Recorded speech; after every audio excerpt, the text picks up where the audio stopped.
Time is flying by on this busy, crowded planet. As life changes and evolves from second to second. At the same time, the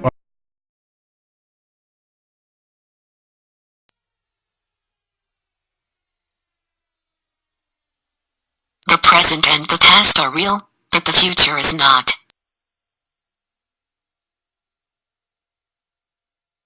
The arc of the human lifespan is getting longer.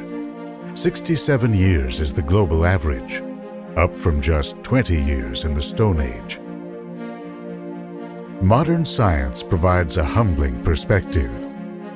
Our lives, indeed even that of the human species, are just a blip compared to the Earth, at 4.5 billion years and counting, and the universe at 13.7 billion years. It now appears the entire cosmos is living on borrowed time. It may be a blip within a much grander sweep of time. When, we now ask, will time end?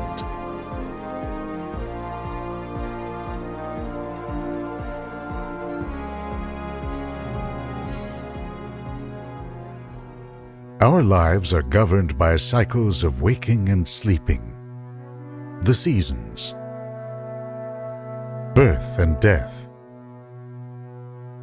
Understanding time in cyclical terms connects us to the natural world, but it does not answer the questions of science. What explains Earth's past, its geological eras and its ancient creatures? And where did our world come from? How and when will it end? In the revolutions spawned by Copernicus and Darwin, we began to see time as an arrow in a universe that's always changing. The 19th century physicist Ludwig Boltzmann found a law he believed governed the flight of time's arrow. Entropy, based on the second law of thermodynamics, holds that states of disorder tend to increase. From neat, orderly starting points, the elements, living things, the Earth, the Sun, the galaxy, are all headed eventually to states of high entropy or disorder. Nature fights this inevitable disintegration by constantly reassembling matter and energy into lower states of entropy, in cycles of death and rebirth. Will entropy someday win the battle and put the brakes on time's arrow? Or will time stubbornly keep moving forward? We are observers and pawns in this cosmic conflict. We seek mastery of time's workings, even as the clock ticks down to our own certain end. Our windows into the nature of time are the mechanisms we use to chart and measure a changing universe, from the mechanical clocks of old to the decay of radioactive elements, or telescopes that measure the speed of distant objects. Our lives move in sync with the 24-hour day, the time it takes the Earth to rotate once. Well, it's actually 23 hours, 56 minutes, and 4.1 seconds, if you're judging by the stars, not the sun. Earth got its spin at the time of its birth, from the bombardment of rocks and dust that formed it. But it's gradually losing it to drag from the moon's gravity.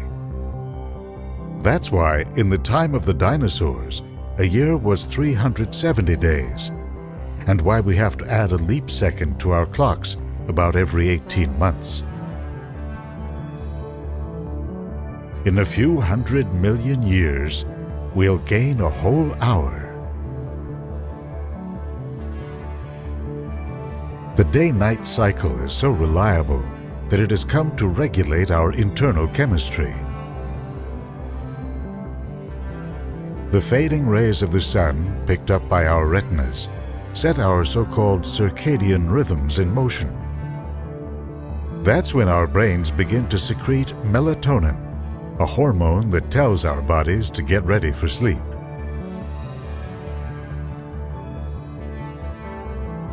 Finally, in the light of morning, the flow of melatonin stops. Our blood pressure spikes. Body temperature and heart rate rise as we move out into the world. Our days and our lives are short in cosmic terms. But with our minds, we have learned to follow time's trail out to longer and longer intervals. We know from precise measurements that the Earth goes around the Sun every 365.256366 days. Much of the solar energy that hits our planet is reflected back to space or absorbed by dust and clouds. The rest sets our planet in motion.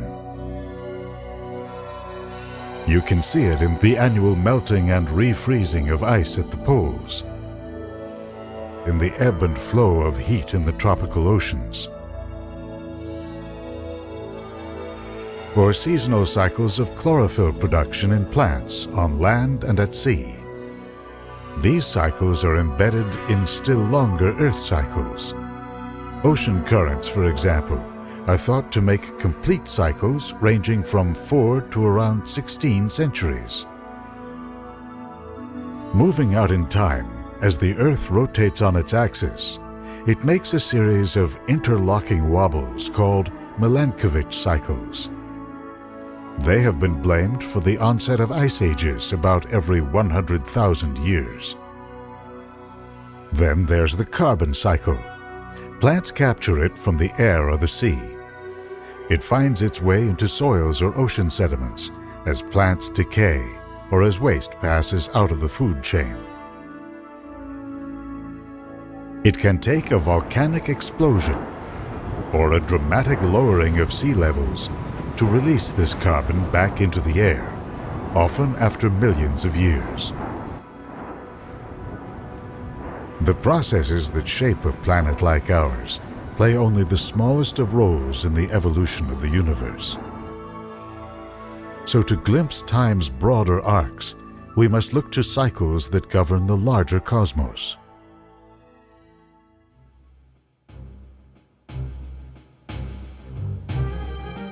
The reigning theory is that the universe began in a sudden expansion of space, the Big Bang.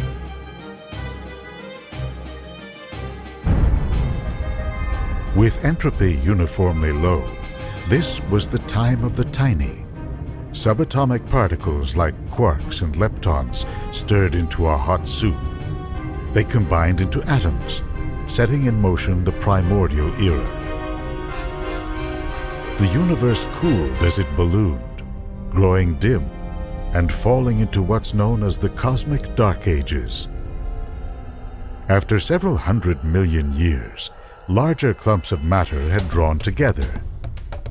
These isolated pockets of gas became dense enough to heat up and ignite.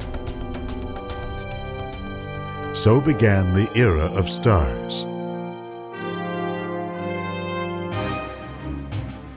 In this glorious age, the universe seeded the rich cosmic landscapes we see in our telescopes. Trillions upon trillions of stars lit up galaxies all across the cosmos. The arc of this era is defined by the life cycles of stars, which vary according to their sizes. Stars shine because gravity crushes matter into their cores. The energy released pushes outward and balances the inward force of gravity. This battle between energy and gravity is raging in stars all around the universe. But in large stars, about 10 million years after their birth, gravity begins to gain the edge. When the mass concentrating in the core of the star reaches a critical threshold, the core collapses in on itself The energy released in the collapse causes the star to explode in a blast of light and debris that's visible across the cosmos.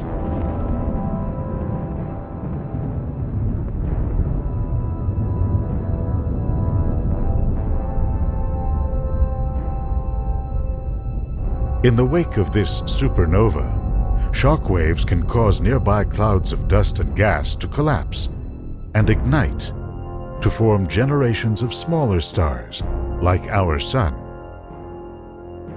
A byproduct of star formation, solar systems form in the collapse of the surrounding solar nebula. The life cycle of planets, especially those in close, is tied to that of their parent stars. As stars like our Sun age, they grow hotter and more luminous. Billions of years from now, that will spell the beginning of the end for our home planet. As raging solar winds begin to blast away at our atmosphere, surface water will gradually disappear, rendering Earth uninhabitable. Finally, the Sun will begin to swell, growing so large that it actually envelops the Earth. Friction with the Sun's outer edges will cause this once blue world to gradually spiral inward. Unless they are large enough to go supernova, most stars end their lives in more of a whimper than a bang, as shown in this gallery of dying stars captured by the Hubble Space Telescope. In time, solar winds push their outer layers so far out, they blossom in spectacular displays.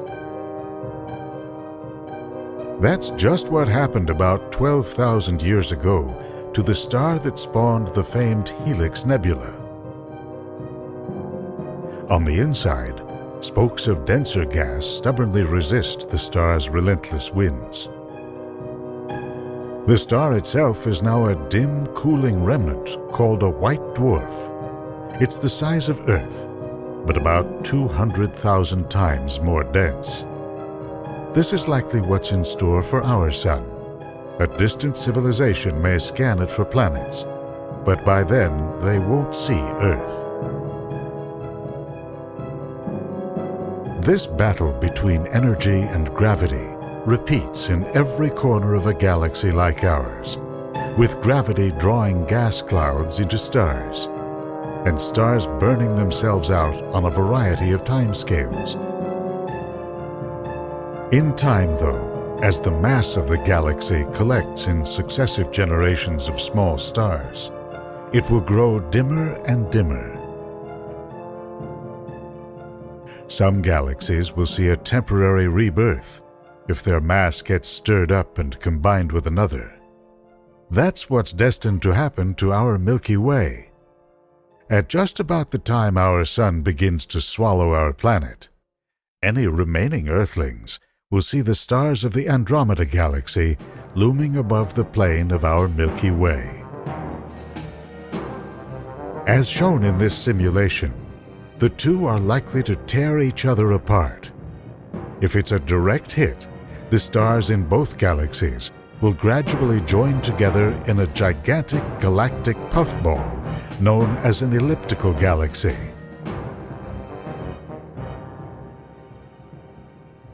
All the turbulence of the merger could stimulate a wave of new stars being born, reinvigorating the new, larger galaxy. Dust-ups like this, in which galactic neighbors merge, will be common as the era of stars moves into its later stages. But a wholesale thinning out of the universe is inevitable.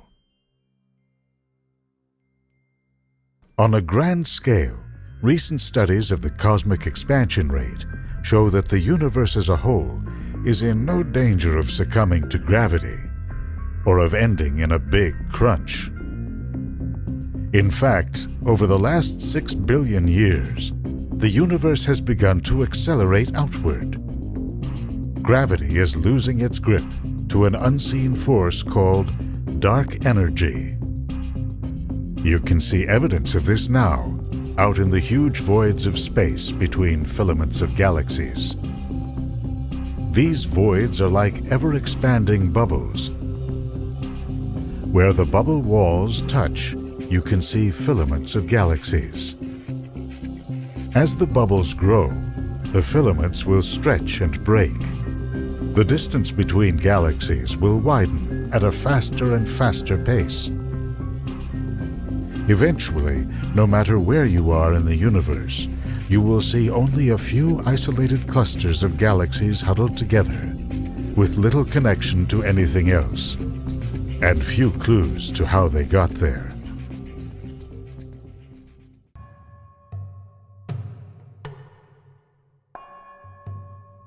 At more distant reaches of time, tens of billions of years from now, the sky will grow darker and darker as everything recedes away from everything else. A good place to be in those long twilight years of the stellar era is a place where gravity and energy have forged an extended truce. Perhaps a place like this. Not much larger than our planet Jupiter, a red dwarf is one of the smallest and dimmest stars in our universe. They have been shown to harbor planets close enough that their dim rays can sustain liquid water and life.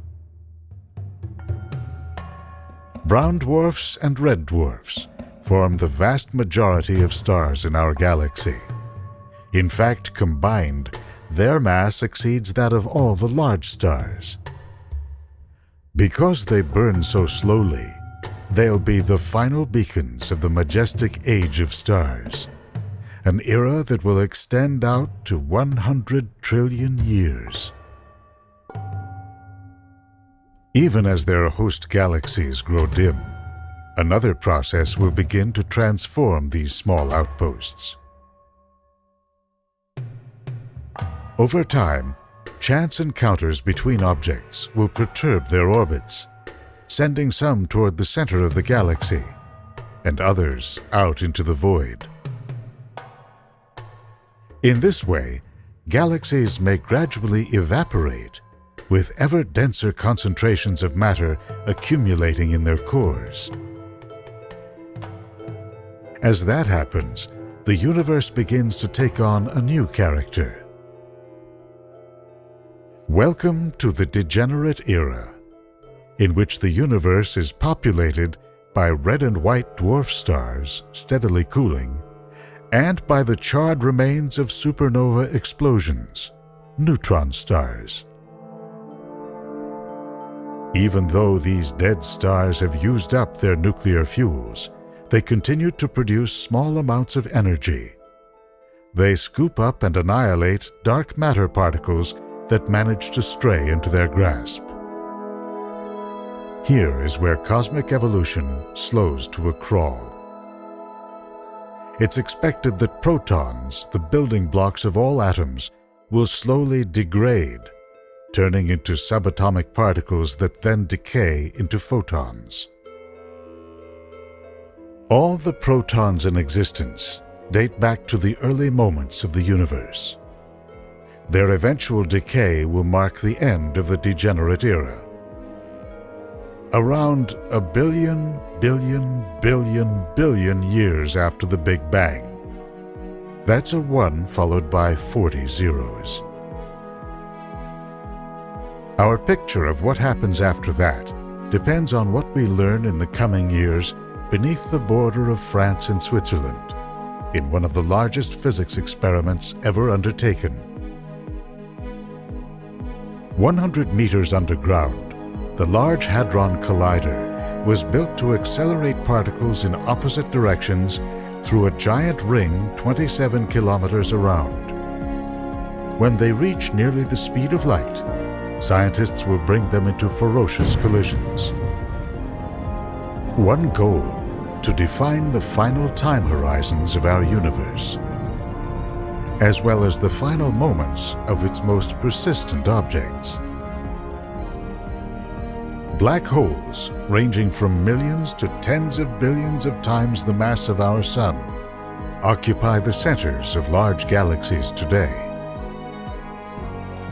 As those galaxies age, over trillions of years of time, much of their mass will spiral toward the center and into the jaws of ever more ravenous black holes. Conceivably, these black holes could end up weighing as much as a galaxy. But when they finally stop growing, will they too be subject to the ravages of time? According to the physicist Stephen Hawking, the answer is yes. He proposed a theoretical process of decay that scientists are hoping to test in high-energy particle collisions at the Large Hadron Collider. The idea is that throughout our universe, particles of opposite charge constantly well up in the vacuum of space. They normally destroy each other. But when this happens at the event horizon of a black hole, one particle can be pulled in while the other escapes. That has the effect of slowly siphoning energy and mass from the hole. If this is true, then even black holes are eventually doomed. But finding out for sure is not easy. Creating a micro-black hole, it seems, will take more energy than any Earth-bound collider can pack. That is, unless there's more to nature and to gravity than we've thought. The key lies in whether the universe we know is part of a more complex cosmic reality beyond the three spatial dimensions, plus time, that we experience in our everyday lives. We may be like an insect living on the two-dimensional surface of a pond, unaware of the deep and complex reality below it. It may be possible that an unseen extra dimension could intersect our world on an extremely tiny scale. According to some scientists, when particles collide at very high energies, the additional gravity needed to create a micro-black hole could come from the extra dimension. They'll know a black hole is there when they see the shower of particles predicted by Hawking's theory. Its presence will open a brief window to a deeper cosmic reality, while shedding light on the ultimate future of our universe. Based on Hawking's theory, a black hole observed today will take its last gasp when the clock strikes 10 to the 100th years from now, a number known as a googol. That's the end of the universe as we know it. But look beyond that to say 10 to the googol, a googolplex years. If you wrote all the zeros in that number in tiny one-point font, it would stretch beyond the observable universe. Will the great arrow of time have come to rest by then? Not if modern theories are correct. They hold that our universe is part of a much larger cosmic cycle of birth and death, with whole new universes coming into being in the space beyond our own. The time horizons of our universe may well be a blip in this grander scheme of things. Back to Earth now. We are products of the great era of stars and witnesses to its great spectacles of gravity and energy. No doubt there are other beings somewhere out there who are attempting to comprehend the universe. They too may invent the idea of time and develop their own theories on where it's all leading. Their discoveries and ours will not survive the entropy at work in the universe, as we all go the way of the stars, and as our universe gives way to grand new eras in the life of the cosmos.